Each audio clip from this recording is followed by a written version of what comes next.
여러분 반갑습니다. 이제 벌써 7장 시간입니다. 이번 시간에는 해결 중심 모델에 대해서 강의를 진행을 하도록 하겠습니다. 자, 해결 중심 모델의 수업 목차입니다. 첫 번째 등장 배경과 이론적 배경에 대해서 알아보도록 하겠습니다. 그리고 개인 목표 및 과정 그리고 개인 기법까지 알아보는 순으로 강의를 진행을 하도록 하겠습니다.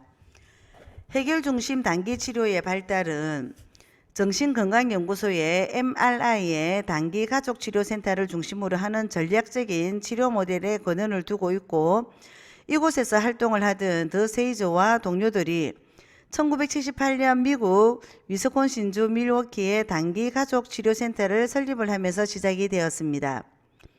1982년 이 센터에서 치료의 초점을 문제 중심에서 해결 중심으로 전환을 시키면서 해결 중심 단기 치료가 생성이 된 것입니다. 해결 중심 치료는 MRI의 전략적인 치료에 토대를 두어서 단기 상담이고, 문제의 피드백과 연쇄 과정과 시도되었던 문제 해결점에 초점을 두고 문제를 실용적으로 해결하는 방법을 찾는 것이 공통점입니다. 그러나 해결 중심 모델은 문제 중심 모델인 MRI의 전략적인 치료에 비해서 에릭슨의 내담자 자원 활용과 현재와 미래에 초점을 맞추는 접근 원리에 더 충실하고 사회 구성주의의 영향을 받은 철학의 바탕을 두었다는 차이가 있습니다. 해결 중심 단기 가족 치료의 발달에 핵심적인 역할을 한 쉐이저는 문제 해결이 문제의 원인을 아는 것보다 더 중요하고, 인간은 자신의 변화에 필요한 자원을 가지고 있으므로 치료자는 가족과 가족의 장점과 특성을 활용하도록 내담 가족을 존중을 하고 격려하여야 한다는 에릭슨의 철학과 전략을 근거로 상담 철학을 발전시켰습니다. 또한 쉐이저는 사회 구성주의의 영향을 받아서 언어는 내담자의 현실을 구성한다는 상담 철학을 발전을 시켰고, 내담자와 함께 협력적으로 문제를 해결하는 상담자 역할을 정립하였습니다. 이와 더불어 인수버그의 한국명 김인수입니다. 인수버그는 많은 임상 경험을 토대로 치료자를 훈련을 하고 이론을 보급하는 일에 기여를 하고 있습니다. 이 외에 립칙은 치료적인 질문을 개발하는 데 기여를 하였고, 아내 구타 상담의 해결 중심 모델을 적용을 하였습니다.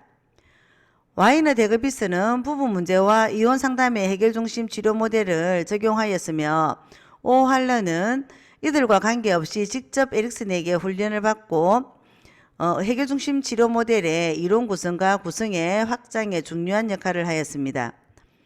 현재 해결 중심 단기 치료는 현 포스트 모더니즘 시대 정신과 최근 부각되는 강점 접근의 사회복지 관점과 같은 맥락의 이론 기반과 철학을 갖고 있고, 효과성과 경제성 면에서도 인정을 받으면서 대표적인 혁신 모델로 평가를 받고 있습니다. 그래서 우리가 책을 한번 살펴보도록 하겠습니다. 책 페이지 133페이지입니다. 해결 중심 모델은 1970년대 초 인수버그와 더 세이저가 개발한 단기 문제 해결 모델을 확장을 시킨 모델입니다. 이 모델은 1970년대 가족 치료에 새로운 접근 방식이 도입이 되어야 된다는 분위기 속에서 단기 치료센터인 정신건강연구소 MRI입니다. MRI에서 활동을 했던 더 세이저와 동료들이 MRI를 떠나서 1978년 위스콘신 주의 밀워키에서 단기 치료센터 설립하면서 발전을 하겠습니다. 위스콘신 주의 밀워키입니다. 더 세이저는 주로 조사 연구나 이론에 대한 형성, 저술 활동에 치중을 하여 왔고, 인수버그는 전략과 접근 기술을 발전을 시키면서 저술 활동과 사회복지사를 위한 교육 사업에 헌신해 오고 있었습니다. 해결 중심 모델의 원리는 병리적인 것 대신에 건강한 것에 초점을 두고 클라이언트의 강점과 자원, 건강한 특성을 발견을 하고 이를 치료에 활용한다는 과거에 대해서 깊이 다루지 않으며 현재와 미래를 지향을 하고, 문제의 내용이나 원인보다는 문제 해결 방안 모색과 새로운 행동 유형의 시작에 초점을 맞춥니다.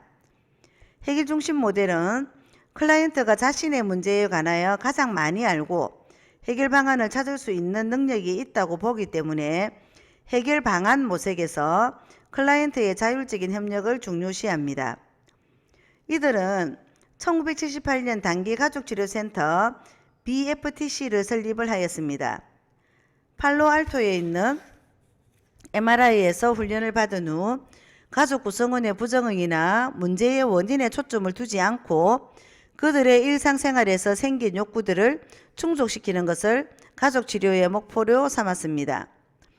그리고 단기가족치료를 해결 방안 구축 모델로 발전을 시켜 나갔고 현재는 해결 중심 치료의 명칭을 사용을 하고 있습니다.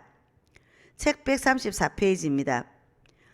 해결 중심 모델의 접근법의 대상은 알코올 중독이나 행동에 대한 장애, 관계 문제, 그리고 가족 문제, 개인 문제, 집단 문제 등이며 이 치료법은 인간의 잠재적인 자원이나 문제 해결 능력이나 과거의 성공적인 경험이나 변화 욕구 등을 중요시하고 인간에 대한 긍정적인 가치를 모든 전략과 기법의 근거로 삼고 있습니다. 한국에는 1987년부터 소개가 되었으며 현재 단기가족치료센터 한국지부가 설립이 되어서 활동을 하고 있습니다. 해결 중심적인 단기가족 사회복지사로서 주목을 할 다른 인물은 립칙과 와이너 데이비스입니다. 이들은 위스콘신주 밀워키의 단기가족치료센터에서 독립을 하여서 각각 독자적으로 활동을 하고 있는데 특히 립칙과 에릭슨에게서 직접 훈련을 받아서 사회복지사의 치료적인 질문을 개발하는 데 기여를 하였습니다. 오햄노는 이러한 에릭슨의 견해를 확장을 시켜서 해결 중심적인 접근 방법을 만들어냈습니다. 드세이저는 또한 그는 드세이저에 의해서 다져진 해결 중심적인 개념을 확장시키는 데 중요한 역할을 하고 있습니다.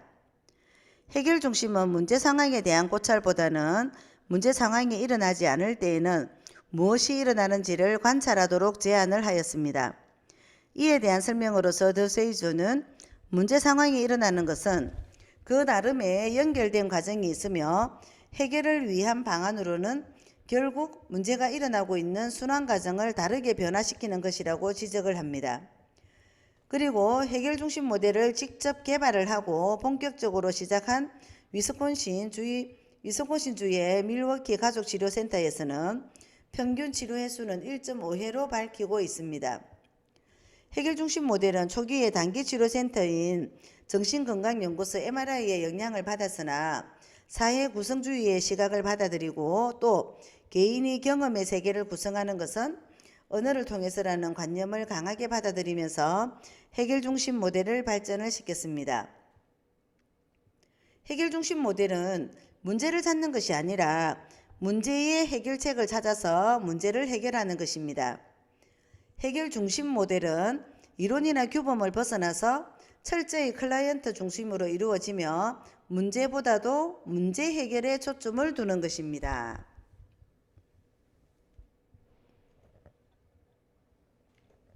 자, 이론적인 배경입니다.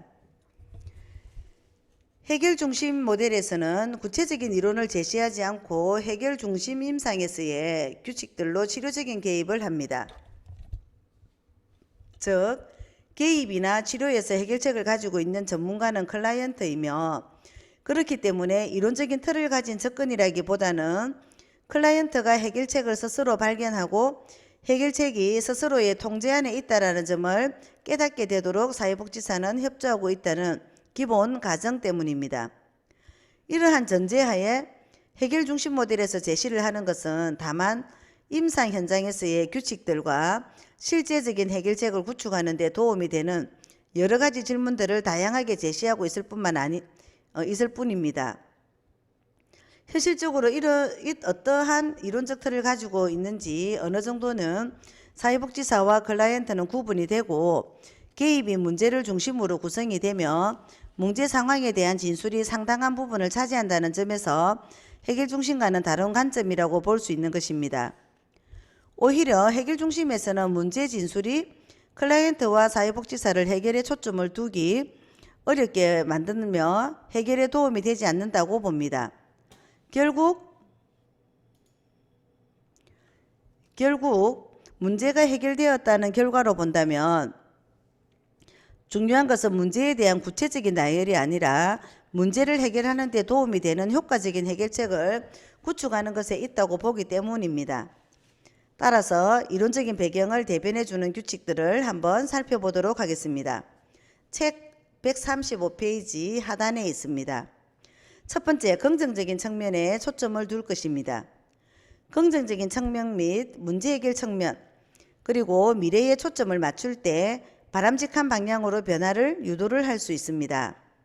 그러므로 문제 중심의 대화보다 해결 중심의 대화가 이루어집니다.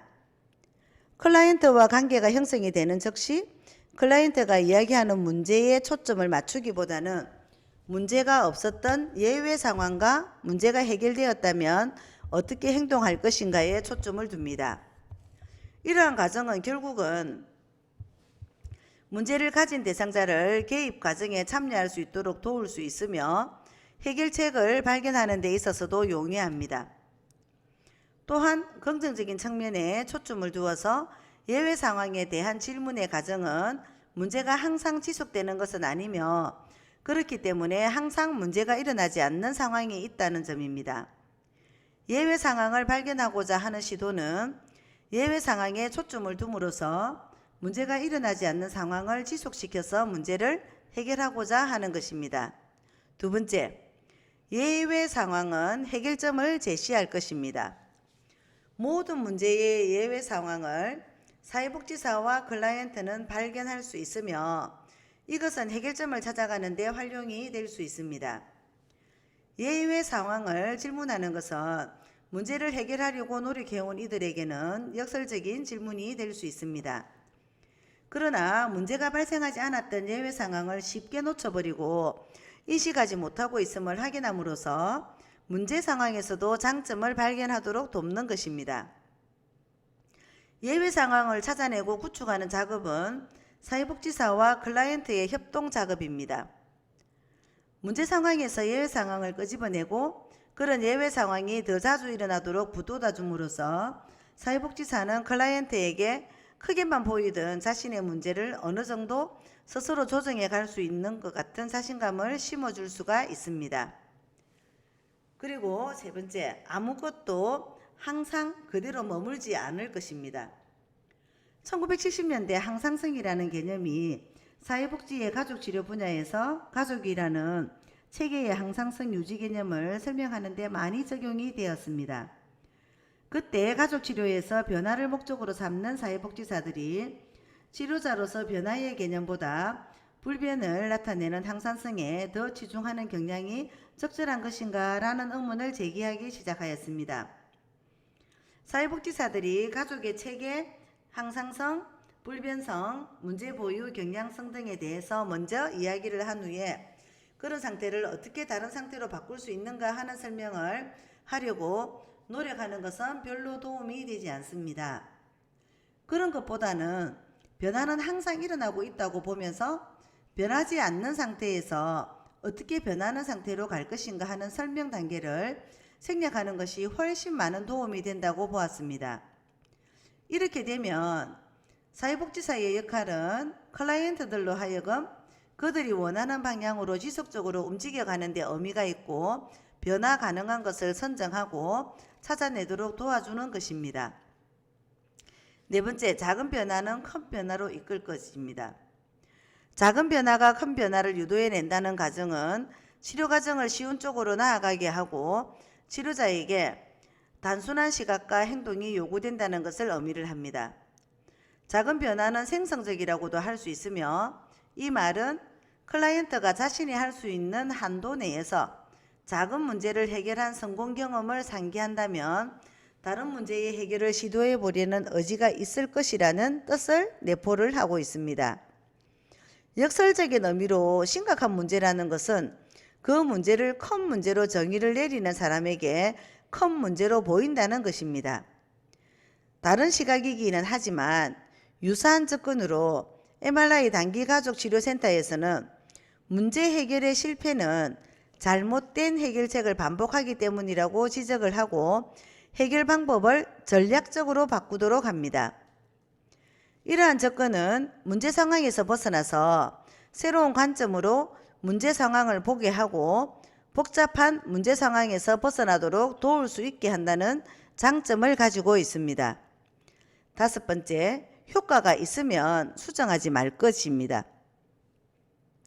계획 과정에서 만나게 되는 클라이언트의 대부분은 문제를 구체적이고 상세하게 제시하기에 익숙해져 있다고 가정할 수 있으며 그들이 그동안 시도하였지만 실패한 해결책들에 대해서 초점을 두고 문제를 제시하는 수준에 계속 머물러 있을 수 있습니다.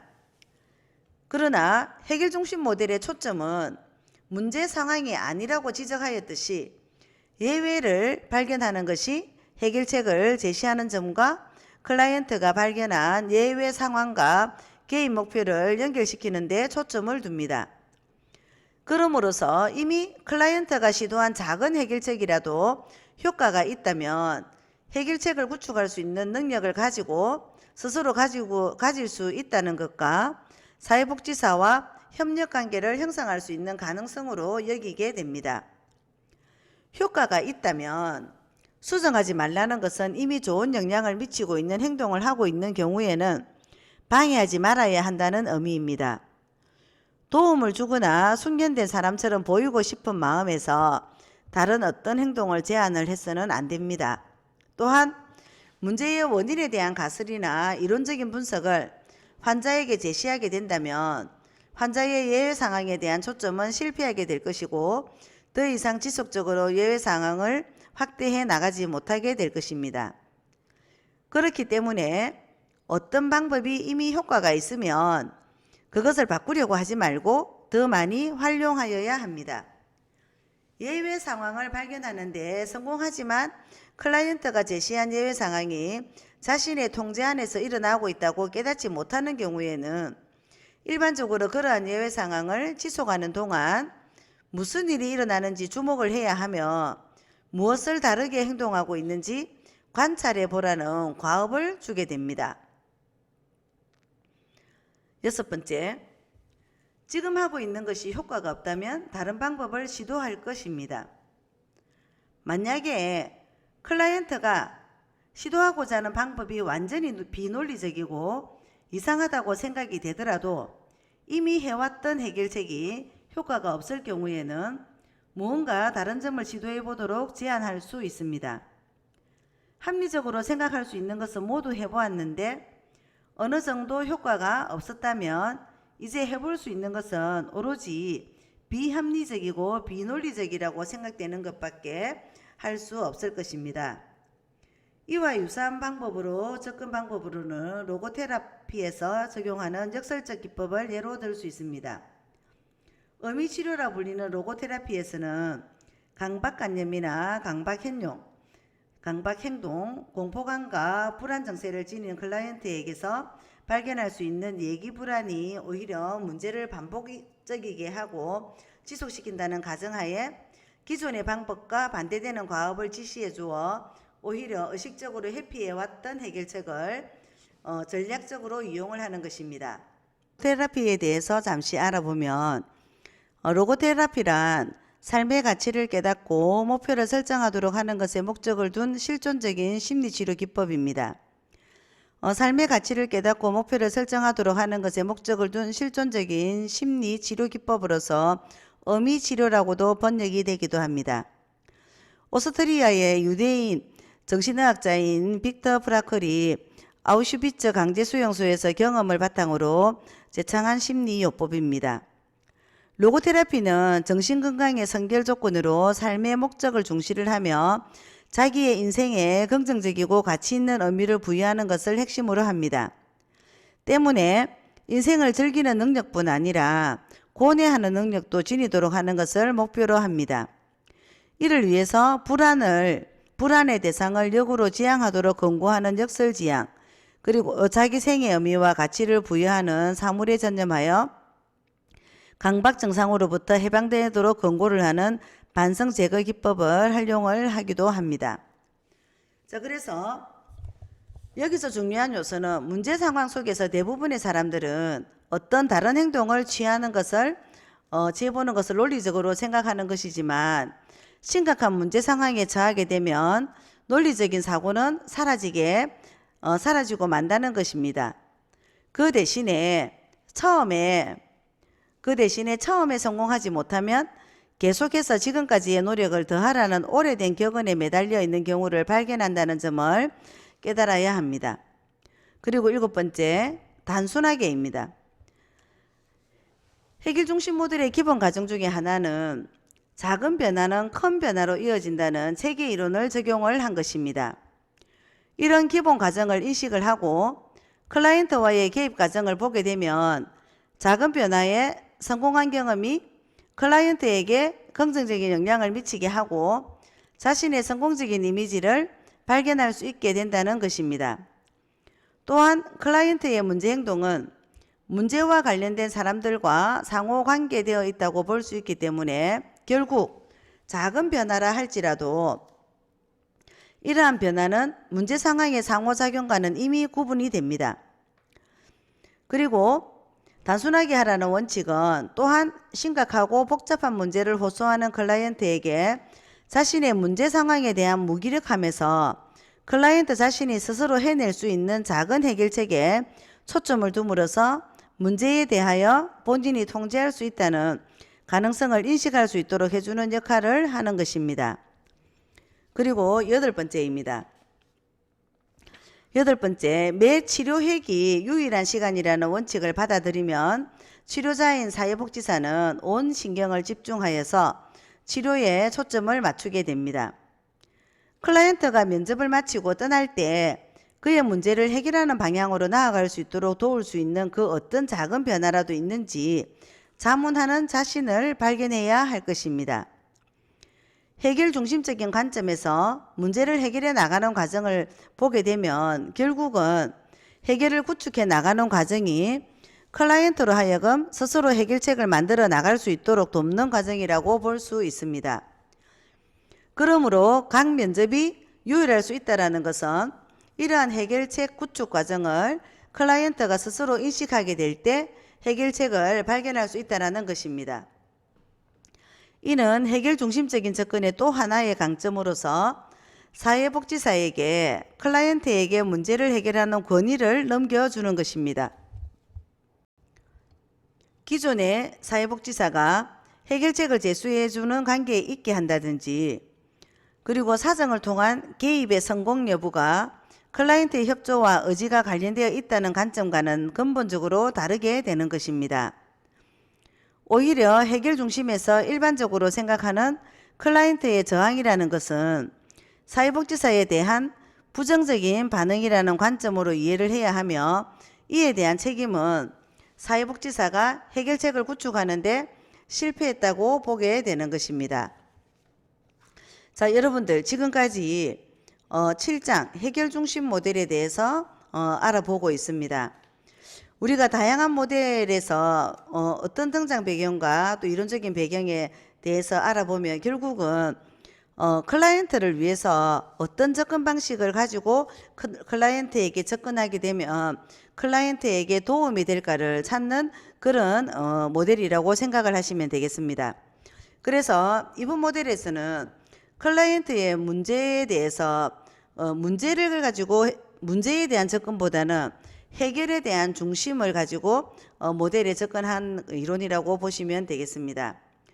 그래서 여러분들이 긴 시간 프로그램을 들으신다고 너무 수고가 많으셨기 때문에 제가 간단하게 여러분들과 함께 체조를 한번 해보도록 하겠습니다. 손을 앞으로 쭉 뻗어서 탈탈탈 털어주시기 바랍니다. 10번 털도록 하겠습니다.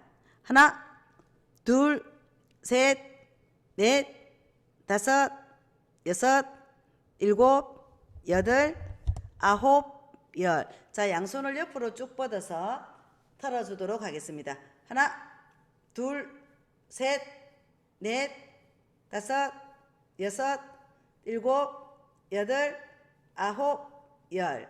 그리고 깍지를 껴서 손을 위로 쭉 올리면서 쭈쭈쭈쭈 한번 해보도록 하겠습니다. 자, 기지개를 한번 펴도록 하겠습니다. 쭉 위로 쭉. 자, 오른쪽으로 쭉, 왼쪽으로 쭉. 그리고 뒤로, 목을 뒤로 보내면서 쭉 뒤로 한번 넘어가도록 하겠습니다. 아유, 여러분 시원하십니까? 네, 이번 시간에 1장은 마치도록 하겠습니다. 수고하셨습니다.